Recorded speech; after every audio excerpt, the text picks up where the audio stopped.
Olá, meus amigos. Hoje nós vamos ver algumas curiosidades e informações sobre o exame de colonoscopia que talvez você não saiba, talvez ninguém tenha te falado.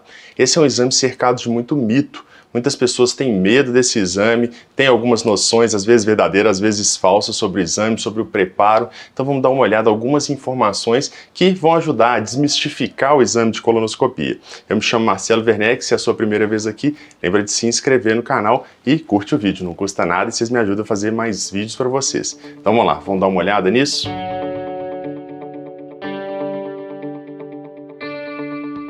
Olá, meus amigos, como vocês sabem, eu me chamo Marcelo Werneck, sou coloproctologista em São Paulo e Belo Horizonte e aqui no canal eu abordo todos os temas relacionados à saúde intestinal e saúde como um todo a partir da saúde intestinal. Então, se é a sua primeira vez aqui, lembra de se inscrever no canal. Então vamos lá, né? O exame de colonoscopia. Como eu falei, é um exame cercado de muitos mitos. Muita gente morre de medo desse exame. Quando a gente fala na consulta que vai pedir a colonoscopia, algumas pessoas já até tremem, falam, não, pelo amor de Deus, não faz isso, não peça isso. Mas vamos ver o que é exatamente esse exame e vamos ver algumas coisas que talvez você não saiba sobre o exame. Então a primeira coisa, né, que a gente tem que abordar é a questão assim, qual que é a sensação real durante o exame? Esse é um exame muito parecido com aquela endoscopia. Quem já fez uma endoscopia sabe mais ou menos como que é a sensação. É feita uma sedação, a pessoa dorme e quando ela acorda o exame já acabou. A colonoscopia, diferente da endoscopia, ela é feita através do ânus. Então vai introduzir um aparelho através do ânus e esse aparelho vai ver toda a mucosa do intestino grosso e uma parte do intestino delgado. Mas a sensação é mais ou menos a mesma, porque a pessoa vai dormir durante todo o exame, então não vai sentir aquela dor, nada disso. O exame, se ele fosse feito totalmente sem sedação, sem nenhuma medicação, a pessoa sentiria dor, porque distende o intestino, enche ele de ar, dá muita cólica, esse tipo de sensação. Mas é feito com sedação, ou seja, a pessoa não vai sentir isso. Esse exame, em geral, vai ser acompanhado por um anestesista. Isso quer dizer o quê? Que as medicações são feitas de acordo com a necessidade. Tem partes do exame que a pessoa pode ficar um pouco mais acordada e tem partes que é melhor que ela fique num sono mais profundo, especialmente durante o momento da introdução do aparelho. E aí vem até uma curiosidade. A maior parte das pessoas acredita que a gente vai enxergar a mucosa durante a introdução do aparelho. E na verdade não é assim. Porque à medida que a gente vai introduzindo, a gente tem que fazer muitas manobras. O intestino tem algumas partes que são móveis. Então, quando a gente vai introduzindo, essas partes móveis, elas vão se movimentar ali por dentro do abdômen e isso dificulta a gente enxergar enquanto a gente está fazendo essas manobras para retificar o aparelho. Então, até a gente chegar lá no início do intestino grosso, né, no final do intestino delgado, a gente tem que fazer muitas manobras. Então, não é um momento para a gente enxergar. A gente vai enxergar a mucosa de fato na retirada do aparelho. Então, a gente introduz, vai vendo o intestino grosso ali aos poucos, mas na hora que a gente retira, como a gente vai tirando? Devagarzinho, a gente vai vendo aquela mucosa toda, a gente vai tirando lentamente para que a gente consiga ver tudo. E é nesse momento que nós vamos fazer aqueles diagnósticos, é nesse momento que a gente avalia a mucosa. Então, como eu estava falando, nessa parte de introdução, em geral, a gente precisa de uma sedação mais profunda. A pessoa vai dormir mais nesse momento. E na parte de retirada do aparelho, como é uma parte relativamente tranquila, que em geral tem pouco ou quase nenhum desconforto, a pessoa pode até ficar acordada. E é interessante que muitas vezes o paciente vai acordando e fala, gente, eu tô acordado, tô vendo. Mas isso é normal, viu? É normal que a pessoa fique um pouco acordada. Normalmente, se estiver causando algum desconforto, vai fazer mais medicações.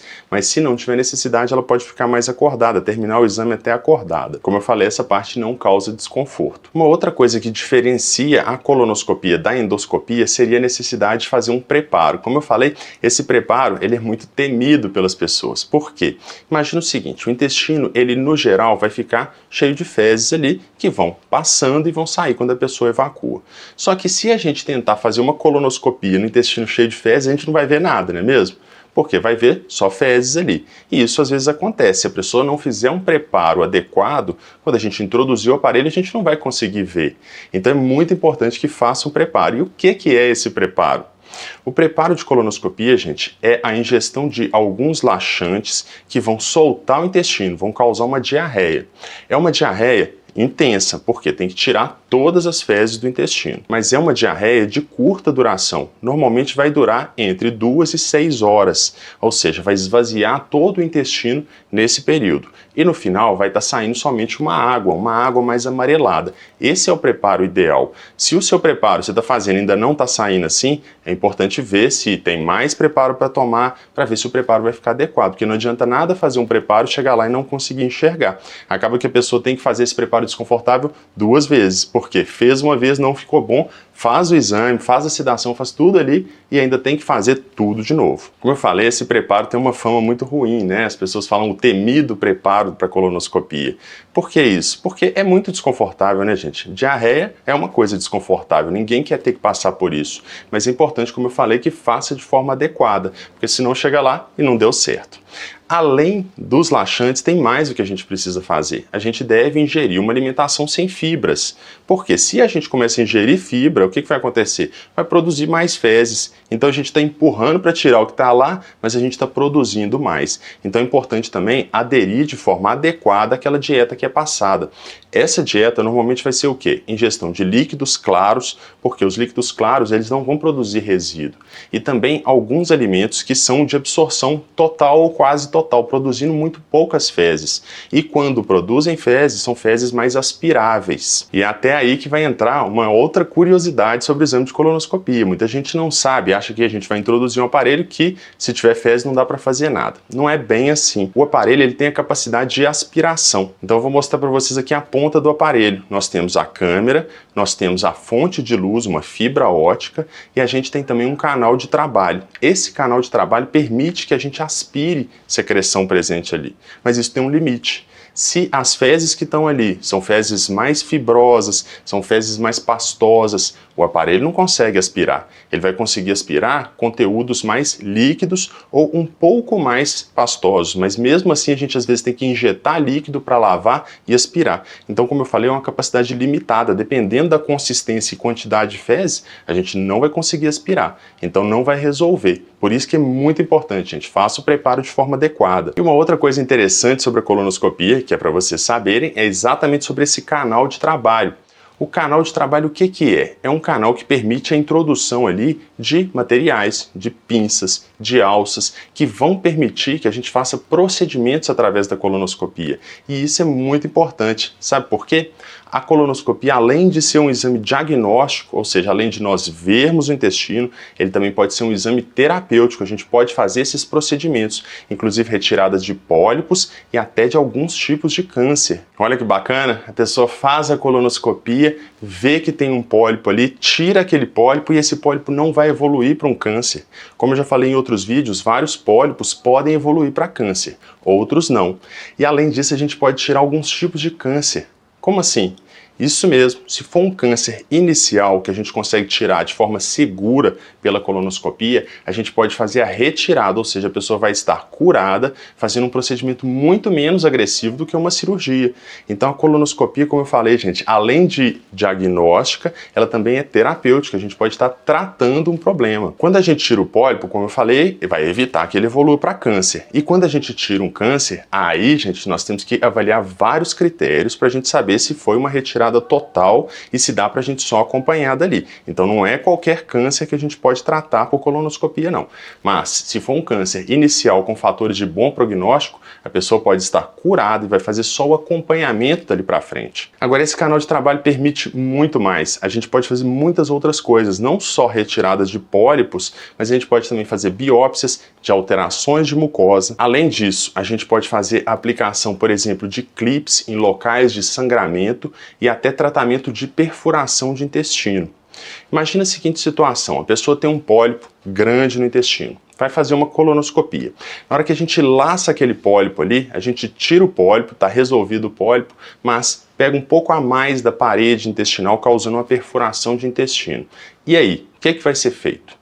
Bem, a perfuração de intestino é uma complicação muito grave, porque vai começar a vazar fezes ali que vão cair dentro da barriga e isso vira um quadro gravíssimo, chamado peritonite fecal, que pode levar à morte. Então a gente tem que tratar aquela perfuração. Mas e aí, o que a gente vai fazer? Bem, antigamente a opção que a gente tinha era sempre cirúrgica, tinha que ir lá dar ponto naquele local. Só que o aparelho de colonoscopia hoje em dia permite que a gente faça clipagem de alguns tipos de perfuração. Não estou falando que se aplica a todos os casos, tem casos que realmente vai precisar operar, mas a gente pode colocar clipes ali fechando aquele local de perfuração, ou seja, evitando que a pessoa precise de uma cirurgia para tratar essa complicação. Esses clipes podem ser usados, como eu falei também, em locais de sangramento. Então, se a pessoa está tendo um sangramento, seja de um divertículo, seja de um lugar onde foi retirado um pólipo, a gente pode colocar clipe ali e resolver isso. Além disso, o canal de trabalho permite que a gente faça cauterização. Então, nos pacientes que têm retopatia por radioterapia, também chamada de retite actínica, a gente pode ir lá e cauterizar aquele local. Os pacientes que têm telangiectasias, o que são isso? Malformações de vasos de sangue, a gente pode ir lá cauterizar isso para que não tenha sangramento. Tem gente que tem anemia recorrente por sangramento de malformações arteriovasculares, essas telangiectasias. Então a colonoscopia nos permite fazer vários desses tipos de procedimento. Como eu falei, a colonoscopia é um exame que é diagnóstico e também terapêutico, mas existe mais coisas que a gente pode tratar ainda. Quem já viu aqui no canal tem um vídeo sobre vôvulo de intestino. O que é isso? O intestino gira em torno de si mesmo, causando uma obstrução intestinal e também um prejuízo na circulação de sangue, que pode causar uma necrose do intestino. E a colonoscopia a gente pode desfazer essa torção. Nem sempre a gente vai conseguir, mas é uma possibilidade. Muitas vezes vale a pena tentar, porque a outra possibilidade vai ser tratar com cirurgia. Então vocês estão vendo, né, gente, que a colonoscopia pode, em muitos casos, evitar uma cirurgia. Ela tem muitas aplicações para a gente e não deve ser um exame temido. É claro que a gente só vai pedir o exame quando tem indicação. A gente não vai fazer um exame mais do que deve ser feito, porque aí aumenta o risco de ter uma complicação, né? Se a gente faz muito mais exame do que precisa, a gente vai ter maior risco de complicação. Mas, em geral, é um exame com complicações raras e um benefício muito grande quando ele é bem indicado. Outra coisa que eu acho que também é interessante falar sobre o exame de colonoscopia, que é um exame que, apesar de chamar colonoscopia, a gente não vai ver só a região do cólon. Na grande maioria das vezes a gente consegue ver também o final do intestino delgado. Por quê? O intestino delgado ele vai desembocar no intestino grosso. Quando a gente faz a colonoscopia, a gente chega na região do seco, que é exatamente a região onde o intestino delgado vai desembocar. E ali a gente consegue entrar no final do intestino delgado.